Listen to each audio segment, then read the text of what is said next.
1962ರಲ್ಲಿ China ನಮ್ಮ ಮೇಲೆ ದಾಳಿ ಮಾಡಿತು. ಚೀನಾದ ದಾಳಿ ಆಗುವಂತಹ ಸಂದರ್ಭದಲ್ಲಿ ನಮ್ಮ ದೇಶದ ಒಳಗಡೆ ಇರುವಂತಹ ರಾಜಕೀಯ ವ್ಯವಸ್ಥೆಗಳು ಸರಿ ಇರಲಿಲ್ಲ. ಗಡಿಯಲ್ಲಿ ಹಾಕೋದಿಕ್ಕೆ ಸರಿಯಾದ ಬೂಟ್ ಇಲ್ಲ, ಹೊಟ್ಟೆಗೆ ಸರಿಯಾಗಿ ಉಣ್ಣೋದಿಕ್ಕೆ ಅನ್ನ ಇಲ್ಲ, ಬಂದೂಕಿಗೆ ಮದ್ದುಗುಂಡುಗಳಿಲ್ಲ. ಒಂದು ನೂರಾನಾಂಗ್ ಅನ್ನುವಂತ ಒಂದು ಚೆಕ್ ಪೋಸ್ಟ್ ನಲ್ಲಿ ಜಸ್ವಂತ್ ಸಿಂಗ್ ರಾಥೋಡ್ ಅನ್ನುವಂತ ಒಬ್ಬ ಸೈನಿಕ ಕಾವಲು ನಿಂತಿದ್ದ. ಅವನಿಗೆ ಹೇಳ್ತಾರೆ, ಎದುರುಗಡೆಯಿಂದ 300-400 ಚೀನಿಯರು ಆಕ್ರಮಣವನ್ನು ಮಾಡ್ತಾ ಇದ್ದಾರೆ.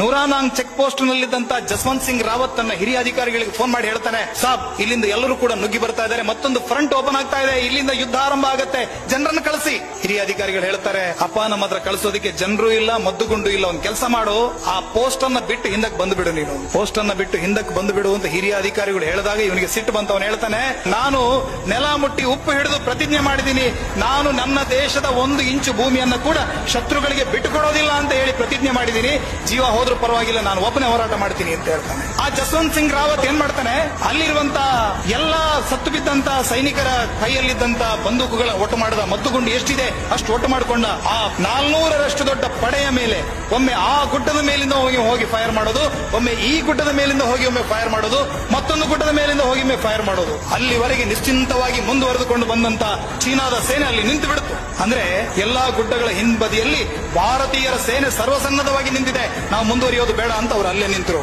ಬೇರೆ ಬೇರೆ ಕಡೆಗಳಿಂದ ಗುಂಡು ಹಾರ್ತಾ ಇದೆ, ಅವ್ರಿಗೆ ಗೊತ್ತಿಲ್ಲ ಒಬ್ಬನೇ ಹಾರಿಸ್ತಾ ಇದ್ದಾನೆ ಅಂತ ಹೇಳಿ. ಅಷ್ಟೊತ್ತಿಗೆ ಅಲ್ಲಿ ಕುರಿ ಮೇಯಿಸುವಂತ 2 ಹುಡುಗಿಯರು ಬರ್ತಾರೆ. ಒಬ್ಬಳ ಹೆಸರು ಶೈಲಾ, ಮತ್ತೊಬ್ಬಳ ಹೆಸರು ನೂರಾ ಅಂತ ಹೇಳಿ. ಆ ಕುರಿ ಮೇಯಿಸುವಂತ ಮಕ್ಕಳು ಬಂದು ಹೇಳ್ತಾರೆ, ಜಸ್ವಂತ್ ದೇಶಕ್ಕೆ ಬೇಕಾಗಿ ನೀನು ಒಬ್ಬನೇ ಹೋರಾಟ ಮಾಡ್ತಾ ಇದೀಯಾ, ನಾವು ಈ ದೇಶದ ಪ್ರಜೆಗಳಿದ್ದೀವಿ, ನೀನೇನು ಚಿಂತೆ ಮಾಡಬೇಡ, ನಿನ್ನ ಜೊತೆ ನಾವು ಇದ್ದೀವಿ ಅಂತ ಹೇಳಿದ್ರು. ಆ ಹೆಣ್ಣು ಮಕ್ಕಳು ಎಲ್ಲೆಲ್ಲೋ ದೂರದಲ್ಲಿ ಬಿದ್ದಂತ ಸತ್ತು ಬಿದ್ದಂತ ಸೈನಿಕರು, ಎಲ್ಲೋ ಶಿಬಿರದಲ್ಲಿದ್ದಂತ ಆ ಮದ್ದುಗುಂಡಿನ ಪೆಟ್ಟಿಗೆಗಳಿಂದ ಏನೋ ಸಿಕ್ಕಿತ್ತು, ಅದನ್ನೆಲ್ಲ ತಗೊಂಡು ಬಂದು ಇವನಿಗೆ ಕೊಡೋದು, ಇವರು ಮದ್ದುಗುಂಡನ್ನು ತುಂಬಿಸ್ಕೊಡೋದು, ಅವನು ಶೂಟ್ ಮಾಡೋದು. ಈ ತರ ಒಬ್ಬನೇ ಯೋಧ 2 ಲಂಗ ದಾವಣಿ ತೊಟ್ಟುಕೊಂಡಂತ 2 ಪುಟ್ಟ ಮಕ್ಕಳ ನೆರವಿನಿಂದ 72 ಗಂಟೆಗಳ ಕಾಲ ಚೀನಾದ ಸೇನೆಯನ್ನ ತಡೆದು ನಿಲ್ಲಿಸ್ತಾನೆ ಜಸ್ವಂತ್ ಸಿಂಗ್ ರಾವತ್.